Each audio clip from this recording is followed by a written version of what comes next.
কেমন করে এই যে দেখো পুলিশ চলে এসেছে, তো পুলিশ আসছে কি হয়েছে? শোনো শোনো, আমাদের এই মালদ্বীপে সমুদ্রের ভিতর থেকে একটি দৈত্য এসে দানব এসে প্রত্যেক বছর এই হামলা চালায়। তার হামলার ভয়ে আমরা আতঙ্কিত হয়ে থাকতাম। সবাই মিলে একটা বুদ্ধি করলাম, এই জন্যে যাতে করে এই হামলা থেকে বাঁচা যায় বলে কি সবাই মিলে সমুদ্রের কিনারায় একটা নির্দিষ্ট জায়গা করে রেখেছে। ওই জায়গাতে নির্দিষ্ট এমন একটি দিন আসলে আমাদের দেশে সবচেয়ে একজন মেয়েকে সুন্দর করে সাজাইয়া সবচেয়ে বেশি সুন্দর করে সাজিয়ে গুছিয়ে ওই জায়গাতে নিয়ে দেওয়া হয়। দানবটি যখন আসে, দানবটি এসে ওই মেয়েটার সাথে তার যা খারাপ কিছু ইচ্ছা হয় করে মেয়েটাকে হত্যা করে চলে যায়। এই একজনের বিনিময়ে আমরা পুরা মালদ্বীপবাসী রক্ষা পাই। আর এই মেয়েটাও হতে হবে একটি বিশেষ গুণের অধিকারী বলে সেই গুণটা আবার কি? সেটা হলো মার একমাত্র মেয়ে হওয়া লাগবে, মার একমাত্র মেয়ে হওয়া লাগবে। আর এই একমাত্র মেয়ে এটা আবার নির্ধারণ করা হয় লটারির মাধ্যমে। আজকের রাত্রিতে এই সেই বিপদের রাত, এই জন্য লটারিতে আমার মেয়ের নাম এসেছে। রাষ্ট্রীয় পোশাক নিয়ে পুলিশ চলে এসেছে, এখন সাজিয়ে গুছিয়ে তাকে তাদের হাতে উঠাইয়া দিতে হবে। হে আবুল বারাকাত শোনো, মেয়েটাকে আমাদের কাছ থেকে নিয়ে যাবে, ওই নির্দিষ্ট জায়গায় নিয়ে রেখে দিবে। আর সকালবেলা গিয়ে লাশ এনে আমার কাছে লাশ হস্তান্তর করবে। এই হলো কান্নার কারণ, আর এই হলো মেয়েটা আজকের রাত্রিতে মারা যাবে, নির্ঘাত কোনো সন্দেহ নাই। হাফেজ আবুল বারাকাত এই কথা শুনে চমকায়া উঠলেন আর বললেন, আস্তাগফিরুল্লাহ, এটা কেমন কথা? এখন কি করবে? ও ভাইরা, হাফেজ কোরআন হাফেজ আবুল বারাকাত যার সিনার ভিতরে আছে রব্বে কারীমের কালামে পাক, সাথে সাথে চিন্তা করলেন, ডাক দিলেন, ডাক দিয়ে বলেন, মা গো, ও মা, যদি এমনই হয়ে থাকে তাহলে দয়া করে আপনি আপনার মেয়েটাকে আড়ালে নিয়ে যান, আপনার মেয়ের জায়গাতে আমাকেই পোশাক পরায়া তাদের হাতে উঠায়া দেন। হাফেজ আবুল বারাকাতের তখন দাঁড়ি মোষ উঠে নাই, আমাকে দিয়ে দেন। মহিলা ডাক দিয়ে, না না, তোমাকে দেওয়া যাবে না, তুমি একজন মেহমান মানুষ, আর মেহমানকে এমন করে মৌতের হাতে তুলে দেওয়া যায় না। হাফেজ আবুল বারাকাত বারবার বলেন, না না, টেনশনের কোনো কারণ নাই, আপনি শুধু আপনার মেয়েটাকে হেফাজত করে আর কাপড় চোপড় অলংকার যা আনছে সব পরায়া আমাকে দিয়ে দেন। ও মুসলমান, বারবার বলার পরে মেয়েটাকে আড়াল করা হয়েছে। ওই মেয়ের জন্য আনা পোশাক আর অলংকার আদি সবগুলো হাফেজ আবুল বারাকাতকে পড়ানো হয়েছে, পুলিশের হাতে উঠে দেওয়া হয়েছে, নির্দিষ্ট ওই জায়গায় নিয়ে রেখে দিয়েছে সমুদ্রের কিনারা, যেখান থেকে আর বের হয়ে আসার কোনো সুযোগ নাই, এখানেই রেখে দেওয়া হয়েছে। সবাই বাইরে দিয়ে রাতকে গেট লক করে দিয়ে চলে এসেছে। আমার ভাইরা, হাফেজ আবুল বারাকাত বলেন, আমি এখানে অপেক্ষা করতে লাগলাম সমুদ্রের ভিতর থেকে কে আসে আর কে এসে হামলা চালায় এটা বোঝার জন্য আর দেখার জন্য আমি অপেক্ষা করতে লাগলাম, অপেক্ষা করতে লাগলাম। রাত্র যখন গভীর হয়েছে, চতুর্দিক দিয়ে তিন পতন নীরবতা বিরাজ করতে আছে। হাফেজ আবুল বারাকাত বলছেন, আমার মনে হচ্ছে পুরা মালদ্বীপের ভিতরে আর কোনো মানুষ এখন আর সজাগ নাই। সজাগ যদি থেকে থাকি আমরা তিনজন মানুষ হয়তো বা সজাগ। একজন হলো আমি নিজে আবুল বারাকাত, আর দুইজন হলো যে বাড়িতে ছিলাম ওই বাড়ির মা আর মেয়ে। মনে হয় আমার চিন্তায় তারা ঘুমায় না, হয়তো বা তারা সজাগ, এছাড়া আর কোনো মানুষ মনে হয় সজাগ নাই। এমন গভীর রাত্রিতে এমন নীরবতার ভিতরে হঠাৎ করে আমি শুনি সমুদ্রের ভিতর থেকে বিশাল আকৃতির কি জানি একটা আমার দিকে এগিয়ে আসতেছে। এত বিশাল বড় তার দেহ, যার শারীরিক মোকাবেলা করার, শারীরিক শক্তির ক্ষমতার মোকাবেলা করার আমার কাছে ক্ষমতা নাই। তার শারীরিক শক্তি হবে এত বেশি, মোকাবেলা করার মতো ক্ষমতা আমার নাই। তবে তবে আমার কাছে একটা হাতিয়ার আছে, সেটা হলো আমার সিনায় আছে মহান আল্লাহর কোরআন। আর একটু জোরে গান, আমার সিনায় আছে মহান আল্লাহর কোরআন। একটু যদি আওয়াজ করে বলেন, আল্লাহর কোরআনের শক্তি কি ওই দৈত্যের চেয়ে কম না বেশি? হাফেজ আবুল বারাকাত বলেন, আমার সিনার ভিতরে আছে আল্লাহ রাব্বুল আলামিনের কালাম, পবিত্র কোরআন। আমি তাই চিন্তা করলাম আমি আল্লাহর কালামের তিলাওয়াত শুরু করে দেই। আউযু বিল্লাহ বিসমিল্লাহ যখন পড়া শুরু করলাম, আল্লাহর কোরআন যখন পড়তে আরম্ভ করলাম, এখন দেখি মনে হচ্ছে যেন দানব আর সামনের দিকে আগাইতে পারে না, বাধা। আল্লাহু আকবার। আরেকটু জোরে কর। বাধা, সামনে আগাইতে পারে না। আমিও তেলাওয়াত বন্ধ করি না। ও মুসলমান, কোরআনের তেলাওয়াতের সামনে কোনো দৈত্য দাঁড়াইতে পারে না। লাইখুল আজিজ হযরত মাওলানা জাকারিয়া হযরত আব্বাস মাওলানা জারওয়ানি খান রাহমাতুল্লাহি আলাইহি তিনি বলেন, আমি একদিন রাস্তা দিয়ে হাঁটতে আসি, এমন সময়ে হঠাৎ করে দেখি তিনটা লোক বিশাল কালো কালো একেবারে কারেন্টের পিলারের মতো উঁচা লম্বা সামনে দাঁড়ায় কয়, আজকেই তোমার জীবন শেষ। আমি আয়াতুল কুরসি পড়তে শুরু করলাম। হযরত আব্বাস মাওলানা জারওয়ানি খান রাহমাতুল্লাহি আলাইহি বলেন, আমি যখন আয়াতুল কুরসি পড়তে লাগলাম, দানবটি কয়, কোনো লাভ হবে না, তোমার আয়াতুল কুরসি আমাদের কাছ থেকে আজকে রক্ষা করতে পারবে না। হযরত আব্বাস মাওলানা জারওয়ানি খান রাহমাতুল্লাহি আলাইহি বলেন, আমি তেলাওয়াত বন্ধ করি না।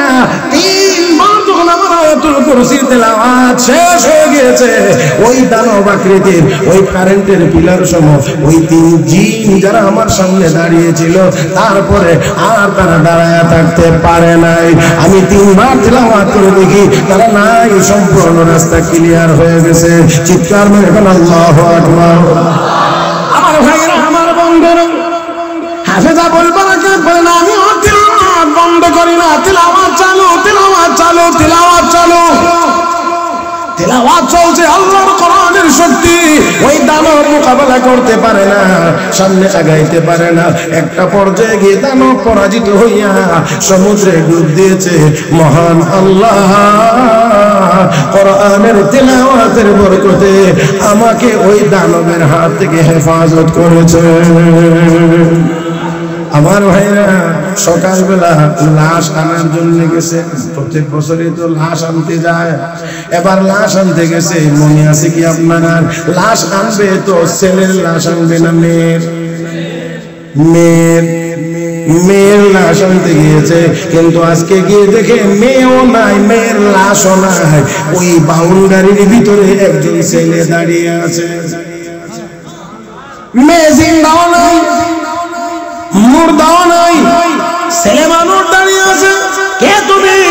এখানে মেয়েটা গেল কোথায়? হাফেজ আবুল বারাকাত ডাক দিয়ে কয়, না, এখানে কোনো মেয়ে আপনারা গত রাত্রে রাখেনই নাই, রাখছিলেন আমাকে। আমি ছিলাম। আল্লাহু আকবার বলবেন না?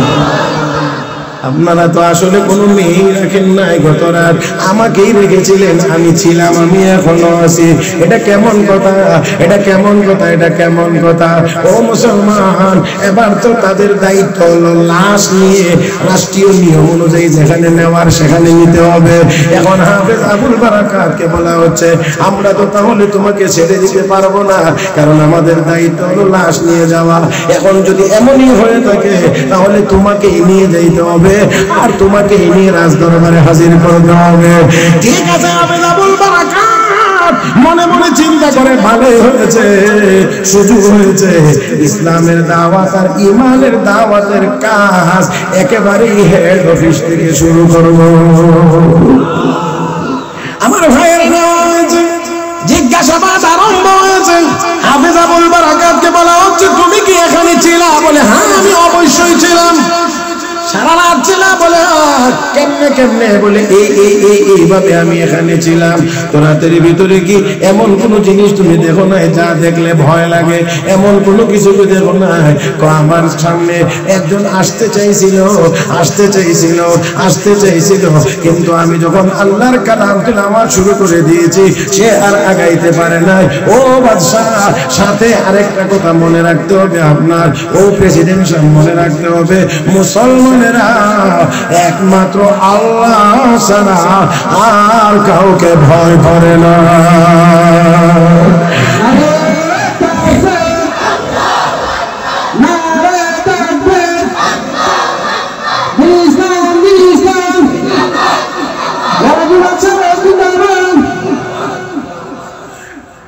মুসলমানেরা আল্লাহ ছাড়া আর এই আওয়াজে গেছে।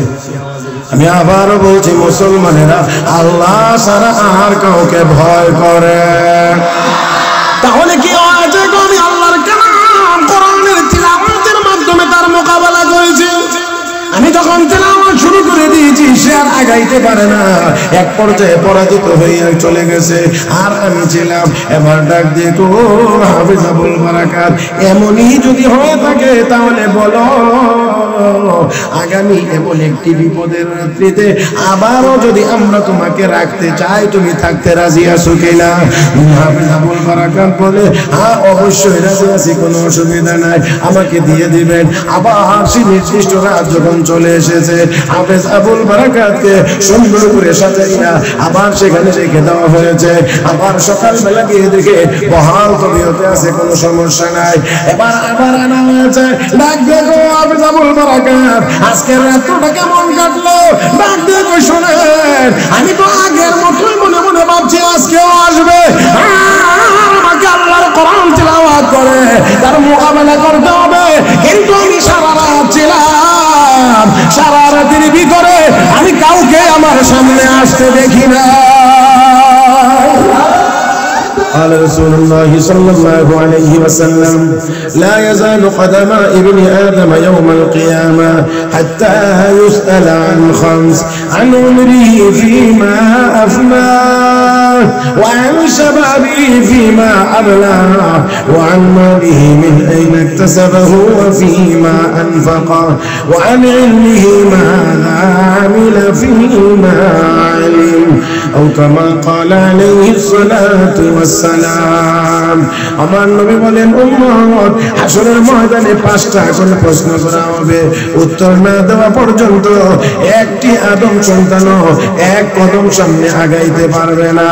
আমার ভাইয়েরা প্রথম প্রশ্ন আন উমরিহি ফিমা আফনা, এরা বান্দা বান্দি দুনিয়ার জীবনে 50, 60, 70, 80 বছর 100 বছর হায়াত দিয়েছিলাম, এই হায়াতটা কোন কাজে খরচ করেছো জবাব দাও।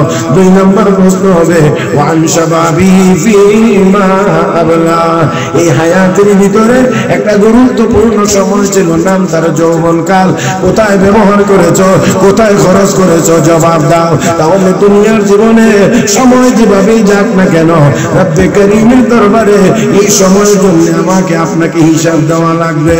জোরে কোন লাগবে কি লাগবে না? হে মুসলমান জবাব দিতে হবে। তাহলে আসুন সময়টাকে কাজে লাগাই, আল্লাহর ইবাদতের ভিতর দিয়ে সময়টা পার করি। এখন কথা হলো আল্লাহর ইবাদত কি সারা দিনই করা যাবে, সারা রাতই কি করা যাবে, অন্য কোনো কাজ কি করতে হবে না করা লাগবে না? ও মুসলমান অবশ্যই করা লাগবে, করা যাবে। আল্লাহর হুকুম মেনে যদি হয়, নবীর তরিকা মোতাবেক যদি হয়, তাহলে নামাজের পরে মাটি গিয়ে যে কাজ করবেন সেটাও ইবাদত, অফিসে গিয়ে যে কাজ করবেন সেটাও ইবাদত, আরো আপনার ব্যবসা বাণিজ্য যা করবেন সেটাও ইবাদত। قال رسول الله صلى الله عليه وسلم من صلى العشاء بجماعة فكأنما صلى الليل فكأنما صلى نصف الليل ومن صلى الصبح بجماعة فكأنما صلى الليل كله أو كما قال عليه الصلاة والسلام। আমার নবী কয় উম্মত ইয়াশা নামাজ জামাতে যে ব্যক্তি আদায় করলো সে যেন অর্ধেক রাত নামাজ পড়লো। জবান খোলেন, জবান খোলেন, জবান খোলেন। আমার নবী বলেন আবার আবার ঘুম থেকে জাগ্রত হয়ে আমার যে উম্মত ফজরের নামাজ জামাতে আদায় করলো, নবী বলেন উম্মত রে সে যেন সারা রাত নামাজ আদায় করলো। এশার নামাজ জামাতে পড়লে অর্ধেক রাত, ফজরের নামাজ জামাতে পড়লে বাকি অর্ধেক রাত। তার মানে এশার নামাজ পড়ে যদি কেউ জামাতে পড়ে যদি ঘুমায়, আবার যদি ফজরের নামাজ জামাতে পড়ে, তাহলে সারা রাতের ঘুম ও ইবাদতের অন্তর্ভুক্ত। ও মুসলমান আর কি সহজ, ঘুমায় রইলেন আপনি, নবীকে আপনি নামাজ পড়লেন, আপনি নামাজ পড়েন, আপনি ঘুমান, কিন্তু নবী কয় নামাজ পড়েন। তাহলে বোঝা গেল আমরা যদি সময়টাকে কাজে লাগাই আল্লাহর হুকুম মোতাবেক, নবীর তরিকা মোতাবেক, তাহলে ঘুম ইবাদত, ব্যবসা বাণিজ্য ইবাদত, অন্যান্য কাজ কারবার যা আছে সবগুলো ইবাদত। আল্লাহ আমাদের সবাইকে তৌফিক দান করুন। মহব্বতের সাথে সবাই বলি আমিন। বলছিলাম সময়টাকে কাজে লাগাইতে হবে। এখানে আয়াত তেলাওয়াত করেছি সূরাতুল আনকাবুতের 45 নম্বর আয়াত। এই সাকি ইষ্টি যাইবে এটা আগে তুই না করে, এই যে এই সার দোকানদারি এটা চলবে না। আমি যতক্ষণ আছি তারপরে দেখা যায় একখান চা খাইতে গেলে 5 মিনিট লাগবে। 5 মিনিট আমি ওয়াজ করবার টাইম পাই না, আমি এখন এনে করে চা খাবো করতে। এই ভাই অন্তত 10, 12, 14 বছর কোনো বয়ানের ভিতরে চা খাইছে বলে মনে হয় আল্লাহ রহমত, কোনো বয়ানে চা আমি খাই না। সোজা কথা একেবারেই জানাই দিলাম, আমি বয়ানের ভিতরে চা খাই না। আলহামদুলিল্লাহ আল্লাহ আমাকে চালান, মাঝে মাঝে একটু কষ্ট হইলেও চেষ্টা করি না খেয়ে থাকার। আলহামদুলিল্লাহ আল্লাহ আমাকে বরকত দিয়েছেন। যেদিন থেকে চা খাওয়া স্টেজে বয়ানের ভিতরে চা খাওয়া যেদিন থেকে বাদ দিছি, ওই দিন থেকে আল্লাহ স্পেশাল বরকত নাজিল হয়েছে। এরপরে এত বেশি বলা ভাঙছেও না, চা খাওয়ার দরকার হয়েছে। আলহামদুলিল্লাহ আলহামদুলিল্লাহ সুম্মা আলহামদুলিল্লাহ। আর আমারটা যদ্দুর আল্লাহ আমারে দিয়েছে আলহামদুলিল্লাহ, এর উপরে আমি আল্লাহর দরবারে লাখো কোটি শুকরিয়া আদায় করি। এখনো 32 বছর যাবত এই কণ্ঠ বাজতেছে, 32 বছর যাবত। তারপরে আলহামদুলিল্লাহ আল্লাহ পাক যথেষ্ট পরিমাণ ভালো রাখছেন। এটা শুকরিয়া আদায় করে শেষ করার মতো না, এটা একান্তই আল্লাহর ফজল করম, আল্লাহর দয়া আর অনুগ্রহ।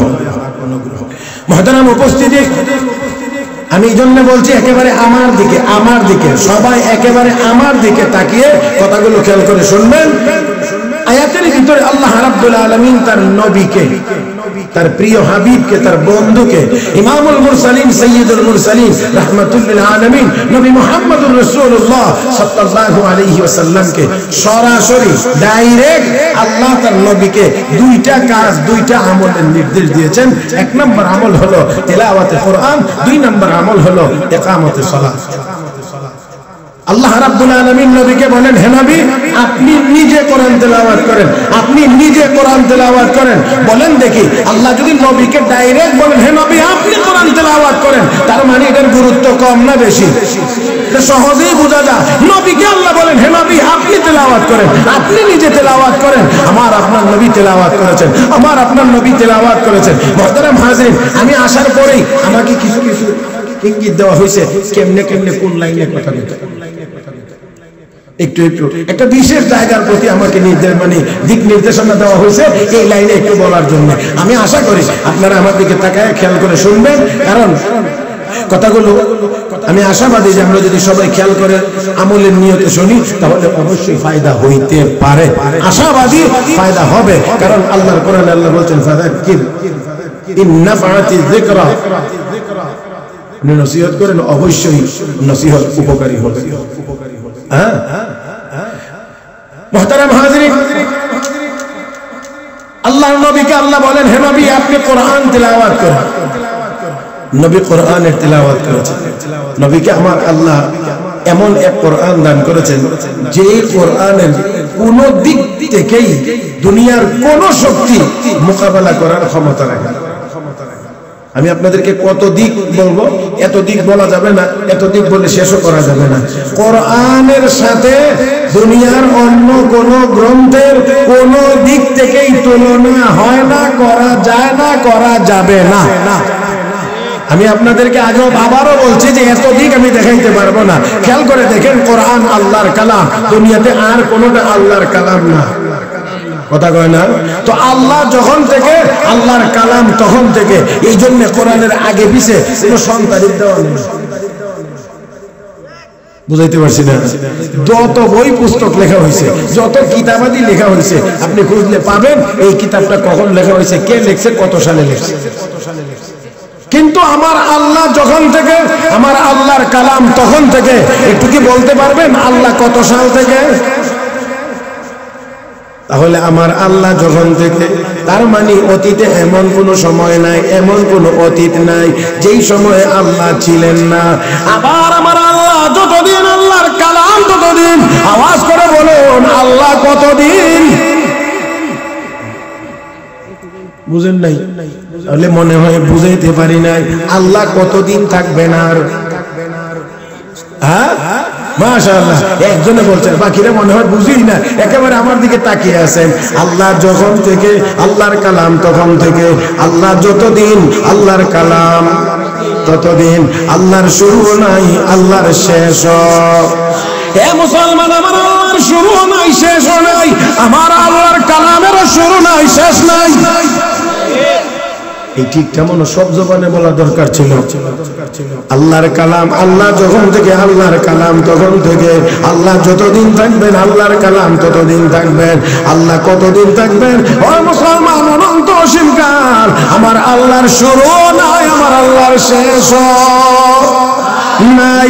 এই জন্য আল্লাহর কালাম তখন থেকে, আমার ভাইরা, আমার বন্ধুরা, দুনিয়ার কোন শক্তি, দুনিয়ার কোন অপশক্তি, দুনিয়ার কোন বাতিল আল্লাহর কালাম দুনিয়া থেকে চাইলেই উৎখাত করে দিতে পারবে না।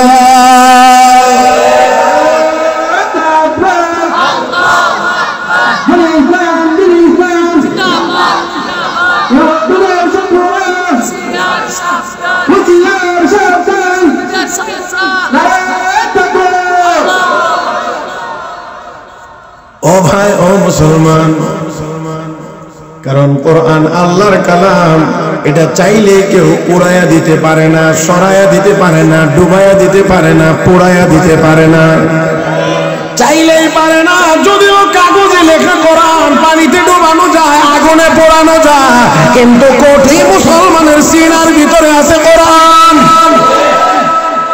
কোটি মানুষের সিনার ভিতরে কোরআন। এই কোরআন কোনদিন আগুন দিয়ে জ্বালানো যাবে না, পানি দিয়ে ডোবানো যাবে না। ব্রিটিশরা 200 বছরে অনেক চেষ্টা করেছে কেমন করে মুসলমানকে কোরআন শূন্য করা যায়। হাজার হাজার আলেম উলামাকে তারা জেলবন্দি করেছে, হাজার হাজার উলামায়ে কেরামকে তারা শহীদ করেছে। ও মুসলমান, হাফেজে কোরআনদেরকে তারা হত্যা করেছে, কোরআনের কবি সমুদ্রে ডুবিয়ে দিয়েছে। কিন্তু আওয়াজ করে বলেন মুসলমান, তাই বলে এখন আর কোরআনের আলেম আর হাফেজ নাই, কোরআনের মাদ্রাসাও নাই।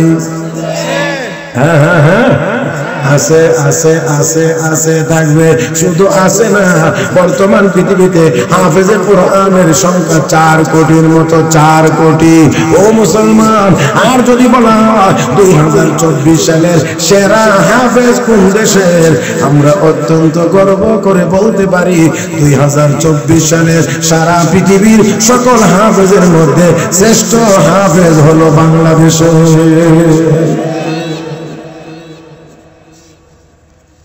তো আল্লাহর নবীকে আল্লাহ বলেন, হে নবী, আপনি তেলাওয়াত করেন।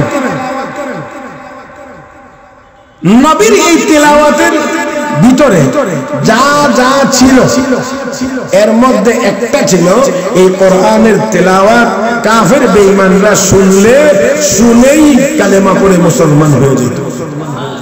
আর একটু মহব্বতে করেন, কোরআনের তেলাওয়াত শুনেই কাফের বেঈমান মুসলমান হয়ে যেত। আর একটা হলো মুসলমান কোরআনের তেলাওয়াত করলে বা শুনলে মুসলমানের ঈমান তাজা হয়ে যায়। মুহতারাম হাজিরিন, এই জন্য নবীর তিলাওয়াত শুনে কাফের বেঈমান মুসলমান হয়ে যায়। এই কারণে মক্কার সব কাফের বেঈমানেরা সর্বশক্তি নিয়োগ করেছিল কোরআনের তেলাওয়াতকে বন্ধ করে দেওয়ার জন্য। সর্বশক্তি তারা নিয়োগ করেছিল কোরআনের তেলাওয়াত বন্ধ করে দেওয়ার জন্য। কোরআনের তেলাওয়াত চলবে না, চলতে দেওয়া যাবে না। আবু জাহেল ঘোষণা দিল, যেখানে মুহাম্মদ তেলাওয়াত করবে সেখানেই তোমরা হট্টগোল গন্ডগোল করবা, সেজন্য নির্বিঘ্নে তেলাওয়াত করতে না পারে। এ মুসলমান, নির্বিঘ্নে যেন তেলাওয়াত করতে না পারে। মক্কার আবু জাহেলরা, আবু লাহাবেরা, তারা এই ঘোষণা দিল, যেখানে তেলাওয়াত হবে সেখানে হট্টগোল গন্ডগোল করবা। তাহলে বোঝা গেল কোরআনের তেলাওয়াতের বিরোধী ছিল আবু জাহেল, আবু লাহাব। কিয়ামত পর্যন্ত যারা কোরআন তেলাওয়াতের বিরোধিতা করবে, বুঝতে হবে তারা আবু জাহেলের নাতিপুতি। একদম সোজা কথা। যুগে যুগে এরকম নাতিপতি, যোগ্য নাতিপতি আছে, হ্যাঁ যোগ্য নাতিপতি আছে। এদের কার্যক্রম দেখলে আমরা বুঝি বাবারে বাবা, নাতি হই এত যোগ্য, তো দাদা জানি কি পরিমাণ যোগ্য ছিল। আমার কথা বুঝছেন না? নাতি যদি এত যোগ্য হয় তাহলে দাদা না জানি কি পরিমাণ যোগ্য ছিল। আমার ভাইয়েরা মনে রাখতে হবে, কোরআনের তেলাওয়াতের দ্বারা মন অন্তরের ময়লা দূর হয়, মুসলমান হয়, ঈমান আনে, কালেমা ওয়ালা হয় মানুষ। আমার ভাইয়েরা এই জন্য মক্কার কাফের বেঈমানেরা কোরআনের তেলাওয়াতের বিরোধী ছিল। দুনিয়ার সব জালেমেরা, সব ইসলাম বিদ্বেষীরা সব সময় কোরআন এবং কোরআনওয়ালাদেরকে তারা টার্গেট করে, কারণ ব্রিটিশরা 200 বছরে মাদ্রাসা বন্ধ করে দিয়েছে, আলেম ওলামাদেরকে শহীদ করেছে, আলেম ওলামাদেরকে জেলখানায় নিয়েছে, আন্দামান দ্বীপে নিয়ে বন্দী করে রেখেছে। সব জালিমেরা চায় আলেম ওলামাদেরকে যদি নষ্ট করে দেওয়া যায়, ধ্বংস করে দেওয়া যায়, কোরআনের প্রতিষ্ঠান যদি বন্ধ করে দেওয়া যায়, মসজিদ বন্ধ করা লাগবে না, এমনিতেই বন্ধ হয়ে যাবে। আমরাও বলতে চাই, হাজার চেষ্টা করার পরেও কোরআন শূন্য করা কোন জালিমের পক্ষে সম্ভব হয় নাই, আর কোনদিন সম্ভব হবে হবে।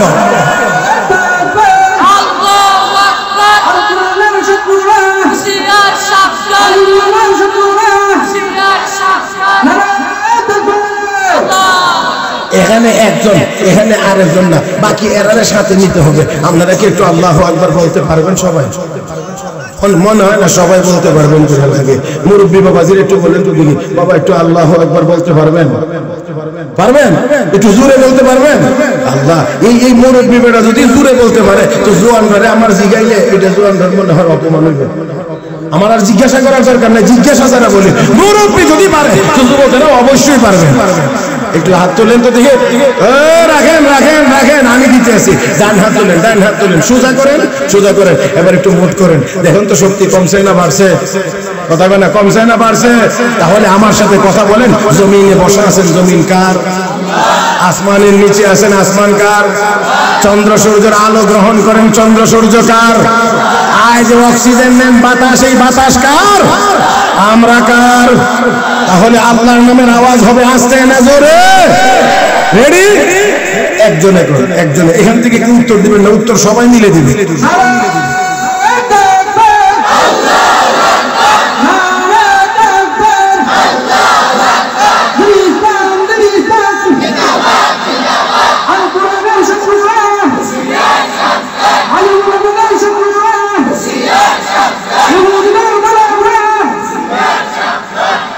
মাশাআল্লাহ, এখন কি হইছে? তুই যারা যে সার কাপ সবাইতেছে এটি হেন সর্বনাশ না গিয়ে দি ঠকলাম, মাঠে তো সব মানুষ চলে গেছে। কথা বুঝেন নাই? বাস আমার দিক, আমার দিক, সময় নষ্ট করা যাবে না। আল্লাহর নবীকে আল্লাহ নির্দেশ দিয়েছেন, হাবিব তেলাওয়াত করেন। নবী তেলাওয়াত করেছেন, শুধু তেলাওয়াত। আমি আবারও বলছি, আমার দিক তাকায় শুনবেন, নবী শুধু তেলাওয়াত করেছেন। আর কোরআনের তেলাওয়াত শুনে শুনে অসংখ্য অগণিত কাফের বেঈমান কালেমা পড়ে মুসলমান হয়েছে। আমি আপনাদেরকে সাথে এই কথাও বলতে চাই, কোরআনে কারীমের তেলাওয়াতের এই অ্যাকশন, এই পাওয়া নবীর জামানা পর্যন্তই শেষ না এখনো আছে? বলেন না, এখনো নাই না আছে? এখনো আছে, এখনো আছে। আমার ভাইরা, মিশরের তৎকালীন প্রেসিডেন্ট জামাল আব্দুল নাসির রাশিয়া সফরে গেছে মরহুম কারি আব্দুল বাসেতকে নিয়ে। তখন রাশিয়ার প্রেসিডেন্ট মিখাইল গর্বাচেভ, সোভিয়েত ইউনিয়নের সর্বশেষ প্রেসিডেন্ট। এই মিখাইল গর্বাচেভের সাথে বৈঠকের শুরুতে বলছেন, আমার কারি সাহেব একটু কোরআন তেলাওয়াত। ঠিক আছে, ঠিক আছে। কারি আব্দুল বাসেত যখন কোরআন তেলাওয়াত শুরু করেছেন, সুললিত কণ্ঠে তেলাওয়াত হয়েছে।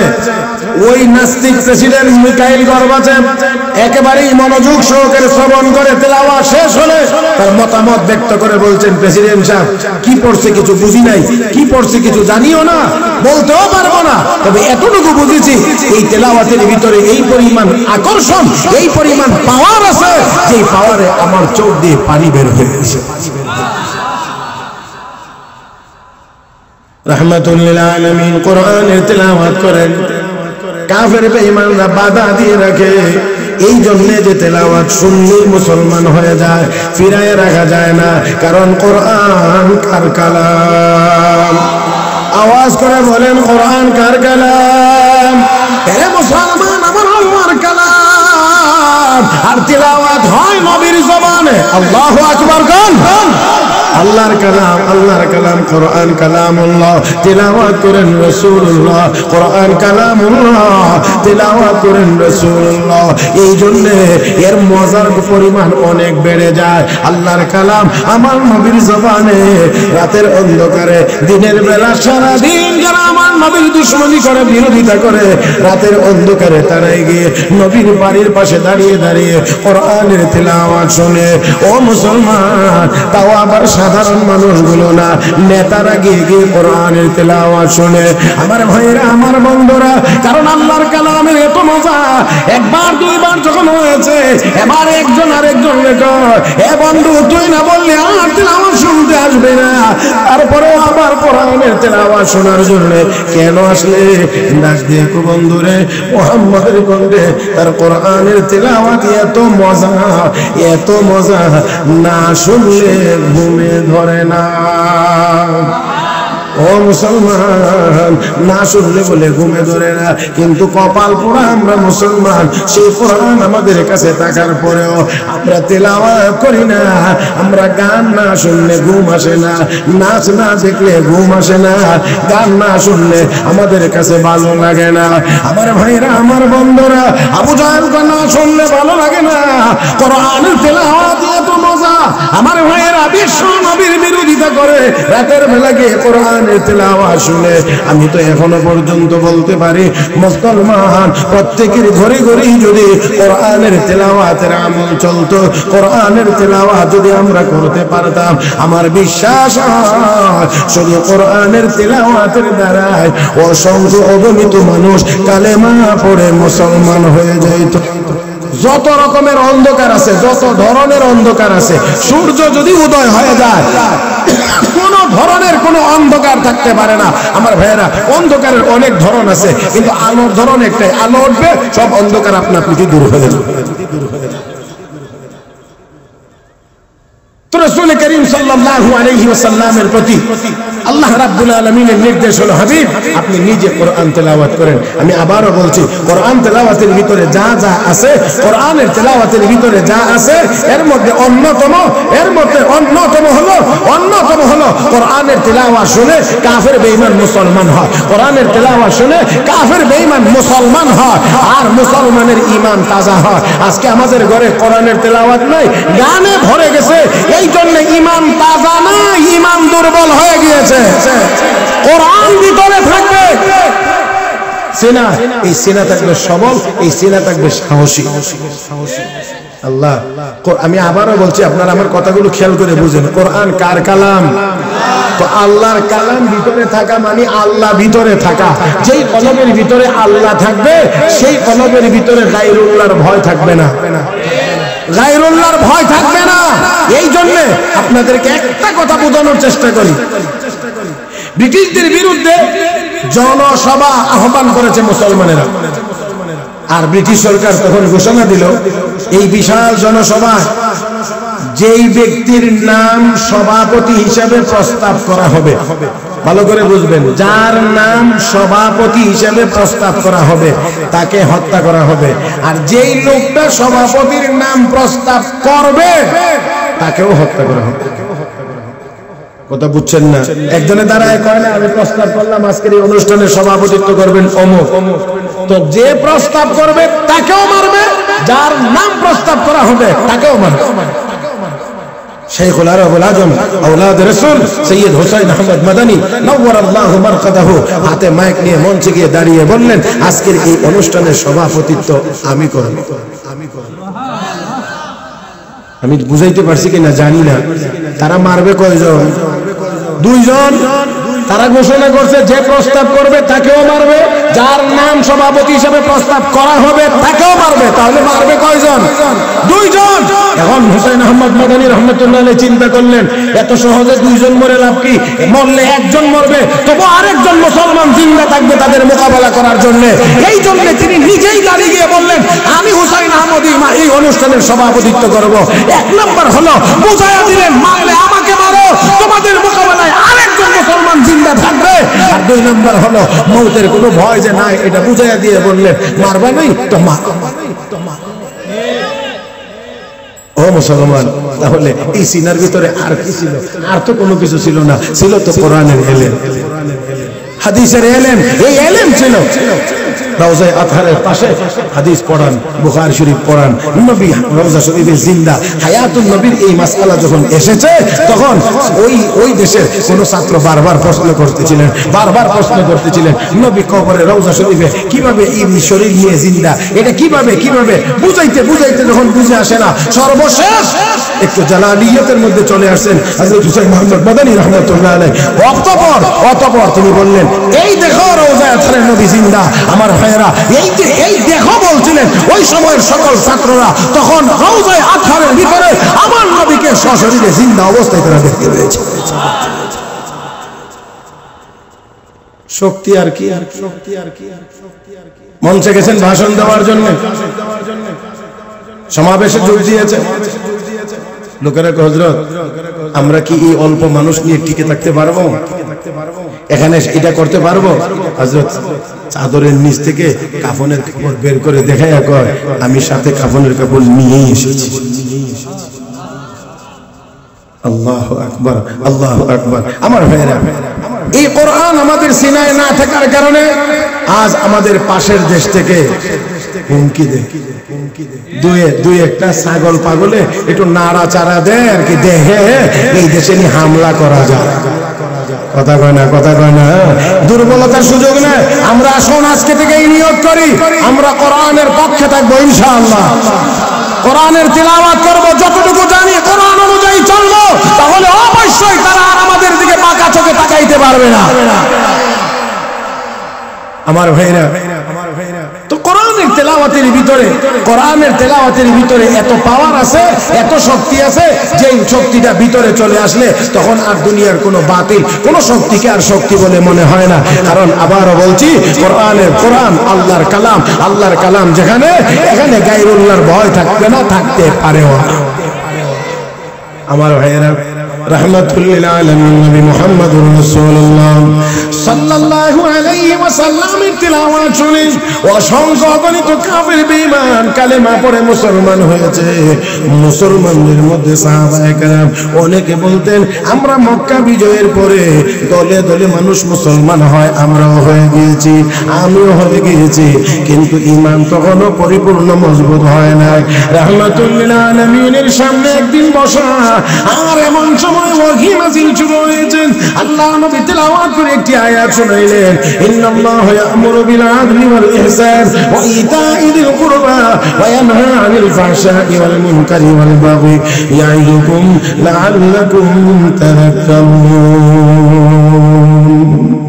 ও মুসলমান, এই আয়াতের তেলাওয়াত যখন করলেন, সাহাবী বলেন নবীর জবানে কোরআনের আয়াতের তেলাওয়াত শুনে ফাস্তাকাররাল ঈমানু ফি কলবি, আমার ঈমান আমার কলবের ভিতরে মজবুতভাবে আসন গেড়ে বসেছে। তার মানে হলো মুসলমান কোরআনের তেলাওয়াত শুনলে ঈমানের পাওয়ার কমে না বাড়ে।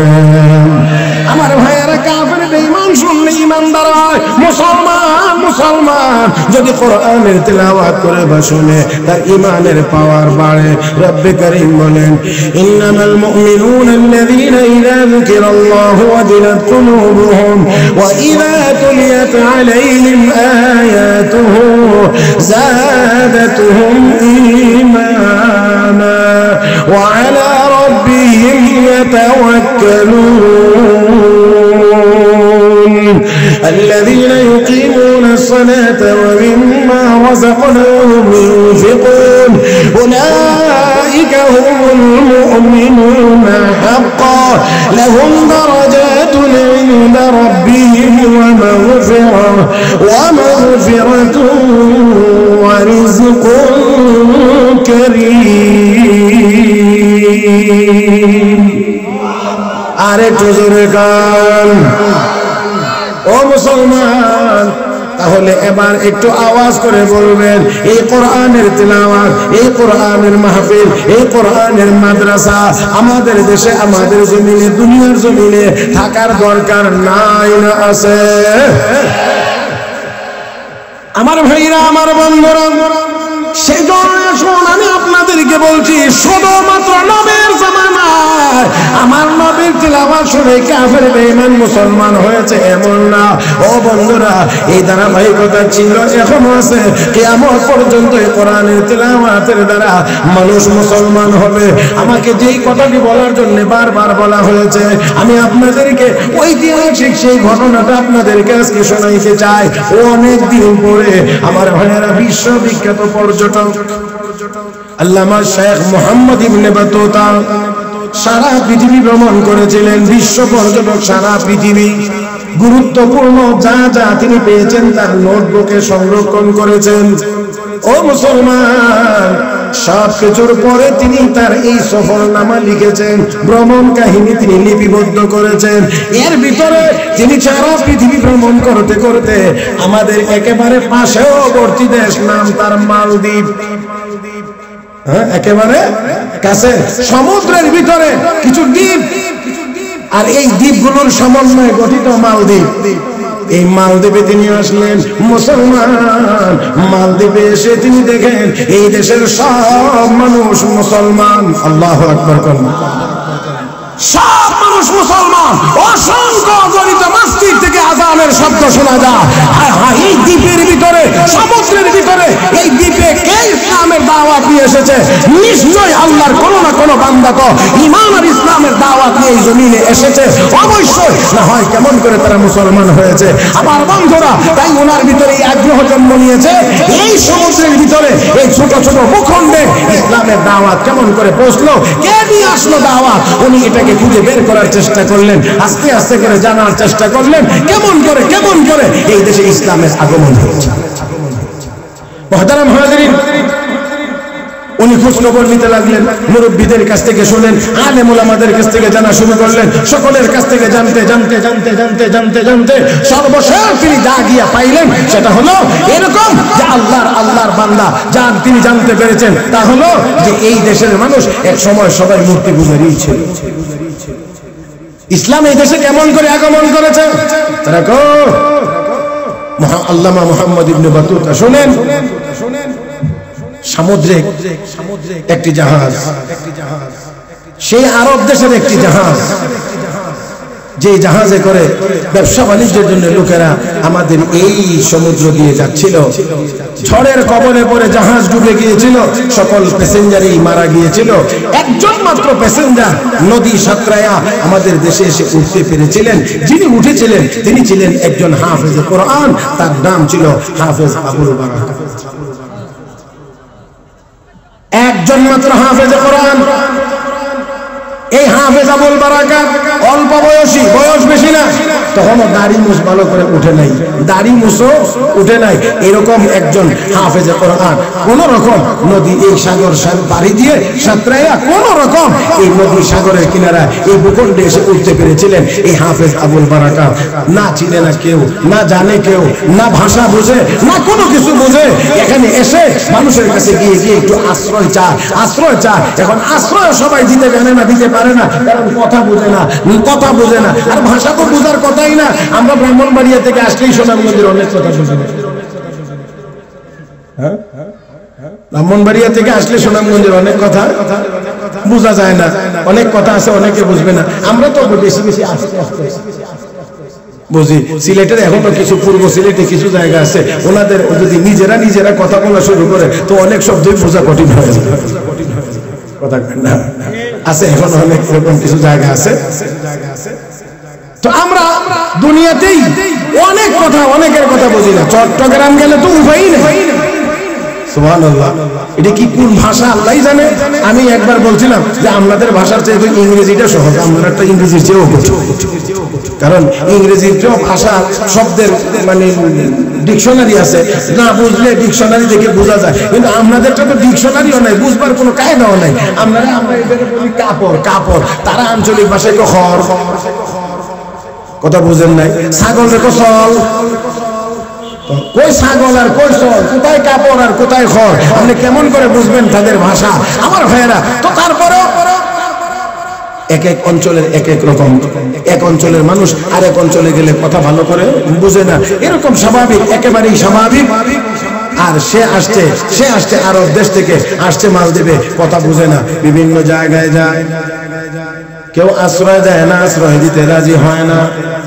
ও মুসলমান, এইভাবে ঘুরে ঘুরে সর্বশেষ এক বিধবা মহিলার বাড়িতে গিয়ে উঠেছে। আল্লাহর বান্দা হাফেজ আবুল বারাকাত কে বুঝাইতে চাইলেন, আমাকে একটু আশ্রয় দেন। তখন ওই মহিলা বুঝাইতে চাইল, বাবারে আমি কি করে তোমাকে আশ্রয় দেব, আমার স্বামী নাই, আমার কোনো উপযুক্ত ছেলেও নাই, একটা মাত্র মেয়ে আছে, আর কোনো কিছুই নাই, আমি আর তোমাকে কেমন করে আশ্রয় দেব। হাফেজ আবুল বারাকাত এতটুকু বুঝাইতে সক্ষম হয়েছেন, আমাকে একটু থাকার জায়গা দেন, বাকি ব্যবস্থা আমি আমারটা করে নেব, আমি আমারটাই করে নেব, আপাতত আমাকে একটু থাকার জায়গা দেন। ও মুসলমান রাজি হয়েছেন, মুসলমান রাজি হয়েছে, রাজি হয়ে আবুল বারাকাত এখানেই থাকেন, নিজেই কাজকর্ম করে উপার্জন করে চলেন, সুযোগ হইলে তাদেরকেও একটু সহযোগিতা করেন। আমার ভাইরা, আমার বন্ধুরা, এইভাবে করে দিন যাইতে আছে, দিন যাইতে আছে। একটা মানুষ যদি বাড়িতে থাকে, একটা মানুষ যদি বাড়িতে থাকে, অবশ্যই এই বাড়িওয়ালা এবং বাড়িতে যে থাকে তার মধ্যে একটা সম্পর্ক আস্তে আস্তে করে গভীর হইতে থাকে। হ্যাঁ মুসলমান, এইভাবে দিন যাইতে যাইতে যাইতে যাইতে একদিন হাফেজ আবুল বারাকাত সন্ধ্যার সময় বাড়িতে এসে দেখে মা আর মেয়ে দুজন কাঁদতে আছে। মা আর মেয়ে দুজন কান্দে, একজন আর একজনের গলায় ধরে ধরে কান্দে। ও মুসলমান, অনেক কান্না আছে, এমনকি কান্নার নমুনা দেখলেই বোঝা যায় এটা দুঃখের কান্না, অনেক বেশি কষ্টের কান্না। এই জন্য দুজন মা আর মেয়ে মন করে কান্দে। হাফেজ আবুল বারাকাত জিজ্ঞেস করেন, কেন কান্দো? জবাব দেয় না। কেন কাঁদতেছেন বলেন একটু, কান্নার কারণ কি? জবাব দেয় না। বারবার বলার পরে বলতেছেন, ও আবুল বারাকাত, কান্নার কারণ হলো তুমি তো জানো আমার এই মেয়েটা একমাত্র আমার আদরের সন্তান, আমার তো আর কিছুই নাই, কিন্তু আমার এই আদরের সন্তানটা আজকের রাতে যে নির্ঘাত মারা যাবে, এই জন্যে মা আর মেয়ের জীবনের শেষ দেখা, তাই এইভাবে করে একজন আরেকজনকে ধরে ধরে কান্না করতে আসি। ও মুসলমান, হাফেজ আবুল বারাকাতের ভিতরে চিন্তা লাগলো, মানুষ মরতেই পারে, অবশ্যই মরতে পারে, এক রাত লাগে না মরার জন্য, আধা রাত্রও লাগে না, এক মিনিটও লাগে না, আমার আল্লাহ চাইলে আরো দ্রুত সময়ের ভিতরেই নিয়ে যাইতে পারেন, কিন্তু আজকের রাত্রিতেই মারা যাবে, এটা তারা কেমন করে বুঝতে পারলো আজকের রাত্রিতেই মারা যাবে? এই জন্য বারবার জিজ্ঞেস করছেন, ও আল্লাহর বান্দি, বলেন কেমন করে জানতে পারলেন, বুঝতে পারলেন আজকের রাত্রিতেই আপনার মেয়েটা মারা যাবে, আজকের রাত্রিতেই মেয়ে মারা যাবে? এ আবুল বারাকাত শোনো, কেমন করে? এই যে দেখো পুলিশ চলে এসেছে, তো পুলিশ আসছে কি হয়েছে? শোনো শোনো, আমাদের এই মালদ্বীপে সমুদ্রের ভিতর থেকে একটি দৈত্য এসে, দানব এসে প্রত্যেক বছর এই হামলা চালায়, তার হামলার ভয়ে আমরা আতঙ্কিত হয়ে থাকতাম, সবাই মিলে একটা বুদ্ধি করলাম, এই জন্য যাতে করে এই হামলা থেকে বাঁচা যায় বলে কি সবাই মিলে সমুদ্রের কিনারায় একটা নির্দিষ্ট জায়গা করে রেখেছে, ওই জায়গাতে নির্দিষ্ট এমন একটি দিন আসলে আমাদের দেশে সবচেয়ে একজন মেয়েকে সুন্দর করে সাজাইয়া, সবচেয়ে বেশি সুন্দর করে সাজিয়ে গুছিয়ে ওই জায়গাতে নিয়ে দেওয়া হয়। দানবীরা যখন আসে, দানবী এসে ওই মেয়েটার সাথে তার যা খারাপ কিছু ইচ্ছা হয় করে, মেয়েটাকে হত্যা করে চলে যায়। এই একজনের বিনিময়ে আমরা পুরা মালদ্বীপবাসী রক্ষা পাই। আর এই মেয়েটাও হতে হবে একটি বিশেষ গুণের অধিকারী, বলে সেই গুণটা আবার কি? সেটা হলো মার একমাত্র মেয়ে হওয়া লাগবে, মার একমাত্র মেয়ে হওয়া লাগবে।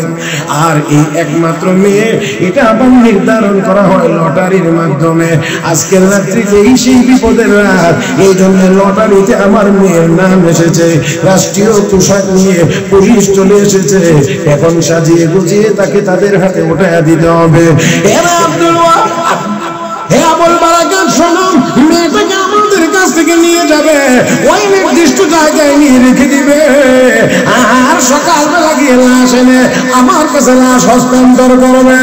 এই হলো কান্নার কারণ, আর এই হলো মেয়েটা আজকের রাত্রিতে মারা যাবে, নির্ঘাত কোনো সন্দেহ নাই। হাফেজ আবুল বারাকাত এই কথা শুনে চমকায়া উঠলেন আর বললেন, আস্তাগফিরুল্লাহ, এটা কেমন কথা, এখন কি করবে?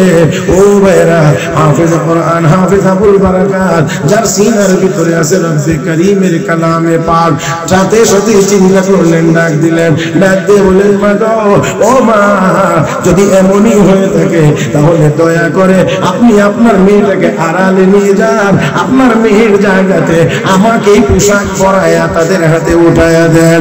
হাফেজ আবুল বারাকাতের তখন দাঁড়িয়ে মোষ উঠে নাই, আমাকে দিয়ে দেন। মহিলা ডাক দিয়ে না, না, তোমাকে দেওয়া যাবে না, তুমি একজন মেহমান মানুষ, আর মেহমানকে এমন করে মৌতের হাতে তুলে দেওয়া যায় না। হাফেজ আবুল বারাকাত বারবার বলেন, না না, টেনশনের কোনো কারণ নাই, আপনি শুধু আপনার মেয়েটাকে হেফাজত করে আর কাপড় চোপড় অলংকার যা আনছে সব পরায়া আমাকে দিয়ে দেন। ও মুসলমান, বারবার বলার পরে মেয়েটাকে আড়াল করা হয়েছে। ওই মেয়ের জন্য আনা পোশাক আর অলংকার আদি সবগুলো হাফেজ আবুল বারাকাতকে পড়ানো হয়েছে, পুলিশের হাতে উঠে দেওয়া হয়েছে, নির্দিষ্ট ওই জায়গায় নিয়ে রেখে দিয়েছে সমুদ্রের কিনারা, যেখান থেকে আর বের হয়ে আসার কোনো সুযোগ নাই, এখানেই রেখে দেওয়া হয়েছে। সবাই বাইরে দিয়ে রাতকে গেট লক করে দিয়ে চলে এসেছে। আমার ভাইরা, হাফেজ আবুল বারাকাত বলেন, আমি এখানে অপেক্ষা করতে লাগলাম সমুদ্রের ভিতর থেকে কে আসে আর কে এসে হামলা চালায়, এটা বোঝার জন্য আর দেখার জন্য আমি অপেক্ষা করতে লাগলাম, অপেক্ষা করতে লাগলাম। রাত্র যখন গভীর হয়েছে, চতুর্দিক দিয়ে তিন পতন নীরবতা বিরাজ করতে আছে। হাফেজ আবুল বারাকাত বলছেন, আমার মনে হচ্ছে পুরা মালদ্বীপের ভিতরে আর কোনো মানুষ এখন আর সজাগ নাই। সজাগ যদি থেকে থাকি আমরা তিনজন মানুষ হয়তো বা সজাগ, একজন হলো আমি নিজে আবুল বারাকাত, আর দুইজন হলো যে এই বাড়িতে ছিলাম ওই বাড়ির মা আর মেয়ে। মনে হয় আমার চিন্তায় তারা ঘুমায় না, হয়তো বা তারা সজাগ, এছাড়া আর কোনো মানুষ মনে হয় সজাগ নাই। এমন গভীর রাত্রিতে এমন নীরবতার ভিতরে হঠাৎ করে আমি শুনি সমুদ্রের ভিতর থেকে বিশাল আকৃতির কি জানি একটা আমার দিকে এগিয়ে আসতেছে। এত বিশাল বড় তার দেহ, যার শারীরিক মোকাবেলা করার, শারীরিক শক্তির ক্ষমতার মোকাবেলা করার আমার কাছে ক্ষমতা নাই। তার শারীরিক শক্তি হবে এত বেশি, মোকাবেলা করার মতো ক্ষমতা আমার নাই। তবে তবে আমার কাছে একটা হাতিয়ার আছে, সেটা হলো আমার সিনায় আছে মহান আল্লাহর কোরআন।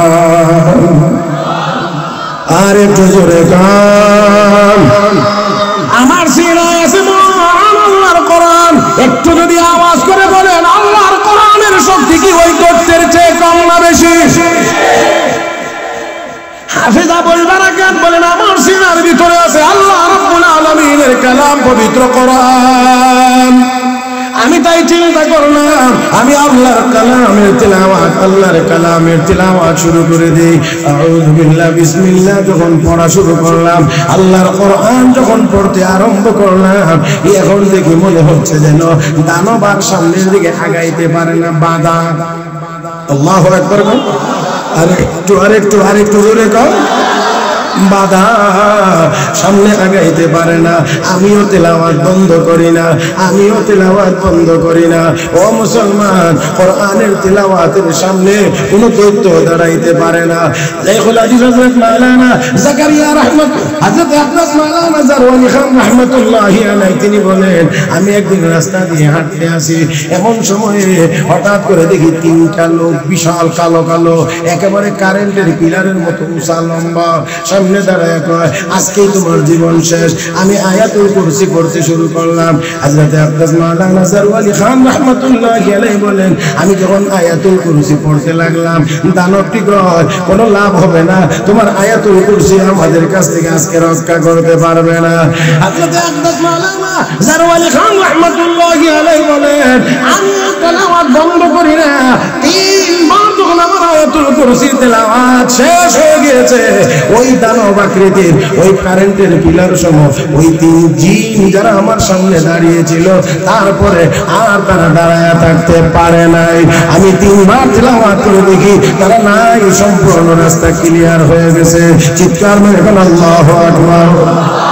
আমার ভাইরা, আমার বন্ধুরা, হাফেজ আবুল বারাকাত বলেন আমি তিলাওয়াত বন্ধ করি না, তিলাওয়াত চালু, তিলাওয়াত চালু, তিলাওয়াত চালু, তিলাওয়াত চলছে। আল্লাহর কোরআনের শক্তি ওই দানব মোকাবেলা করতে পারে না, সামনে আগাইতে পারে না। একটা পর্যায়ে গিয়ে দানব পরাজিত হইয়া সমুদ্রে ডুব দিয়েছে। মহান আল্লাহ কোরআনের তিলাওয়াতের বরকতে আমাকে ওই দানবের হাত থেকে হেফাজত করেছে। আমার ভাইরা, সকালবেলা লাশ আনার জন্য গেছে। প্রত্যেক বছরই তো লাশ আনতে যায়, এবার লাশ আনতে গেছে। মনে আছে কি আপনার? লাশ আনবে তো ছেলের লাশ আনবে না মেয়ের? মেয়ের লাশ আনতে গিয়েছে, কিন্তু আজকে গিয়ে দেখে মেয়েও নাই, মেয়ের লাশও নাই। ওই বাউন্ডারির ভিতরে একজন ছেলে দাঁড়িয়ে আছে। মেয়ে জিন্দাও নাই, মুর্দাও নাই, ছেলে মানুষ দাঁড়িয়ে আছে। কে তুমি? এখানের মেয়েটা গেল কোথায়? হাফেজ আবুল বারাকাত ডাক দিয়ে না না, এখানে কোনো মেয়ে আপনারা গত রাত্রে রাখেনই নাই, রাখছিলেন আমাকে। আমি আছি, আমি ছিলাম। আল্লাহু আকবার বলবেন না? আপনারা তো আসলে কোনো মেয়ে রাখেন নাই, গত রাত আমাকেই রেখেছিলেন, আমি ছিলাম, আমি এখনো আছি। এটা কেমন কথা? এটা কেমন কথা? এটা কেমন কথা? ও মুসলমান, এবার তো তাদের দায়িত্ব হলো লাশ নিয়ে রাষ্ট্রীয় নিয়ম অনুযায়ী যেখানে নেওয়ার সেখানে নিতে হবে। এখন হাফেজ আবুল বারাকাতকে বলা হচ্ছে আমরা তো তাহলে তোমাকে ছেড়ে দিতে পারবো না, কারণ আমাদের দায়িত্ব হলো লাশ নিয়ে যাওয়া। এখন যদি এমনই হয়ে থাকে তাহলে তোমাকেই নিয়ে যেতে হবে, আর তোমাকে নিয়ে রাজদরবারে হাজির করতে হবে। ঠিক আছে, হাফেজ আবুল বারাকাত মনে মনে চিন্তা করে ভালোই হয়েছে, সুযোগ হয়েছে। ইসলামের দাওয়াত আর ঈমানের দাওয়াতের কাজ একেবারেই হেড অফিস থেকে শুরু করব। আমার ভাইয়ের নামাজ জিজ্ঞাসাবাদ আরম্ভ হয়েছে। হাফেজ আবুল বারাকাতকে বলা হচ্ছে তুমি কি এখানে ছিলা? বলে হ্যাঁ, আমি অবশ্যই ছিলাম। সারা রাত ছিলাম? বলে কেমনে কেমনে? বলে এইভাবে আমি এখানে ছিলাম। তো রাতের ভিতরে কি এমন কোন জিনিস তুমি দেখো নাই যা দেখলে ভয় লাগে? এমন কোনো কিছু কি দেখো নাই? আমার সামনে একজন আসতে চাইছিল, কিন্তু আমি যখন আল্লাহর কালাম তিলাওয়াত শুরু করে দিয়েছি সে আর আগাইতে পারে নাই। ও বাদশা, সাথে আরেকটা কথা মনে রাখতে হবে আপনার, ও প্রেসিডেন্ট সাহেব মনে রাখতে হবে, মুসলমানেরা একমাত্র আল্লাহ ছাড়া আর কাউকে ভয় করে না।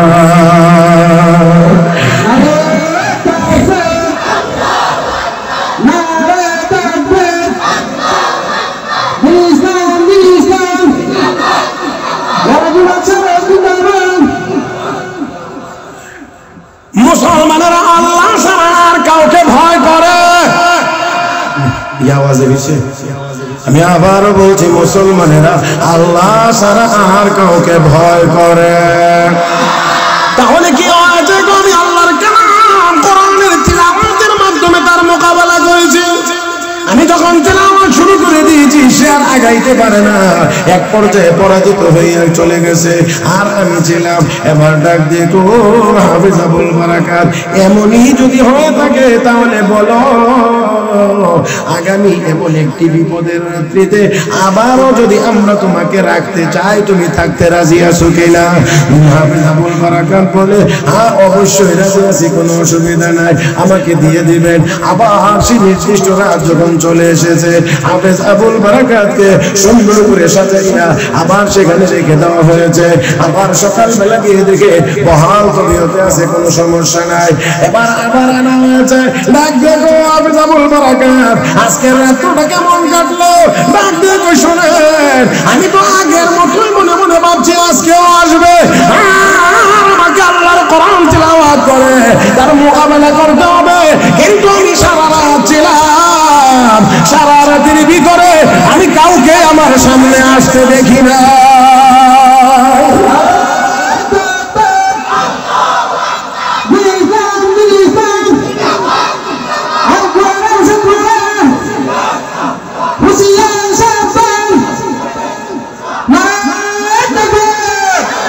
আমার ভাইরা, আমার বন্ধুরা, ওয়াইস প্রেসিডেন্ট ঘোষণা দিয়েছিলেন আগামী এমন একটি বিপদের রাত্রিতে যদি তুমি আবার আমাদের মধ্যে এখানে গিয়ে যদি ফিরে আসতে পারো, আমি ওয়াদা দিলাম আমি আমার মন্ত্রিসভার সদস্য বৃন্দ নিয়ে সবাইকে নিয়ে কালেমা পড়ে মুসলমান হয়ে যাব। হাফেজ আবুল বারাকাত যখন ঘুরে আসলেন, আজকে বলা হয় ও হাফেজ সাহেব কেমন হয়েছে অবস্থা? সারা রাতের ভিতরে কেউ আসে নাই, সারা রাতের ভিতরে কাউকে আমি দেখি নাই, সারাটা রাত আমি আল্লাহর ইবাদত বন্দেগীর ভিতরে পার করেছি। এবার দেখ হাফেজ আবুল বারাকাত, একজন মানুষ কোরআনের তিলাওয়াত করলে, যেই কোরআনের তিলাওয়াত করলে গোটা দেশবাসী বিপদ থেকে রক্ষা পায়, সে নিজেও রক্ষা পায়, গোটা দেশবাসী রক্ষা পায়। এই কোরআন আল্লাহর কালাম হওয়ার ব্যাপারে আর কোনো সন্দেহ নাই। অতএব আর দেরি করা যায় না, আমরা আমাদের ওয়াদা পূর্ণ করতে গিয়ে আমি আমার মন্ত্রিসভার সবাইকে নিয়ে দেশের জনগণ সহ কালেমা পড়ে মুসলমান হয়ে গেলাম। ও ভাইরা, ও বন্ধুরা, এবার ইনসাফের সাথে বলেন কোরআনের এই তেলাওয়াত আমাদের ঘরে ঘরেও জারি থাকার, চালু থাকার দরকার নাই না আছে? আমার বন্ধুরা, আমার ভাইরা, তাই আসুন শেষ কথা বলতে চাই, কোরআন যদি আমাদের সিনায় থাকে, আমাদের সিনায় প্রত্যেকটা মুসলমানের সন্তানের সিনায় যদি কোরআন থাকে, প্রত্যেকটা ঘরের ভিতরে যদি কোরআনের তেলাওয়াতের অভ্যাস আর আদত থাকে, আমরা চ্যালেঞ্জ করতে পারি দুনিয়ার কোন শক্তি আমাদের সামনে মোকাবেলার জন্য দাঁড়াতে পারবে না। আমার ভাইয়েরা, আমার বন্ধুরা, এই জন্য আমরা বলতে চাই আমরা মুসলমান। আল্লাহ রাব্বুল আলামিন তার প্রিয় নবীকে নির্দেশ দিয়েছেন, উতলু মা উহিয়া ইলাইকা মিনাল কিতাব, নবীকে ওহীর মাধ্যমে আপনার উপরে যে কিতাবটি নাযিল হয় তেলাওয়াত করে শোনান। ইনশাআল্লাহ আমরাও তেলাওয়াত করব, ছেলে মেয়েদেরকে কোরআনের তেলাওয়াত শিখাই। আমি অর্ধেকটা বলছিলাম আর অর্ধেকটা আপনাদের লাগে রাখছিলাম, কিন্তু সবাই বলেন নিজেরা তেলাওয়াত করব, ছেলে মেয়েদেরকে কোরআনের তেলাওয়াত শিখাই। মাশাআল্লাহ, রাজি? সবাই রাজি? সবাই রাজি? কোরআনের তেলাওয়াত শিখাইলে মনে ঠকে যাবেন। অনেক চিন্তা ভাবনা এরকম আছে, মানে ছেলে আলেম হইলে, হাফেজ হইলে, মুল্লা হইলে, মৌলভী হইলে খাইব কি? আমারে সামনে রেখা এক বেচারা কইতেছে, ঘরের ভিতর বাড়ি হইলে কইতেছে অমুক রে নাম ধরে কইতেছে, ছেলে অমুক রে দিলাম, ভিতর থেকে জবাব দেয় দেমনে মা, কথা বুঝছেন না? দেমনে হুজুরে কয়টা বেতন দাও, মানে আমারে কত টাকা বেতন দেয়, এটা বুঝাইয়া কি বুঝাইছে, মানে হুজুর হইলে এরকম কম টাকায় কামাই করবো, বেশি টাকা কামাই করতে পারবে না। এই জন্য মাদ্রাসা বড় আলেম বানান না বানান, বড় কিছু করেন আর না করেন, তবে মুসলমানের সন্তানকে আগে মক্তবে পড়াইয়া কোরআনকে শিখাইয়া অন্তত মুসলমান তো বানাইতে হবে। আল্লাহ আমাদের সবাইকে তৌফিক দান করুন। 2 নম্বর কাজ হলো নবী আপনি নামাজ কায়েম করেন, তাহলে আমাদেরও আমল আজকের বয়ানের এই মাগরিবের পরে 1 নম্বর কোরআনের তেলাওয়াত, 2 নম্বর হলো নামাজ সঠিক সময়ে সঠিক নিয়মে নামাজ আদায় করা। আল্লাহ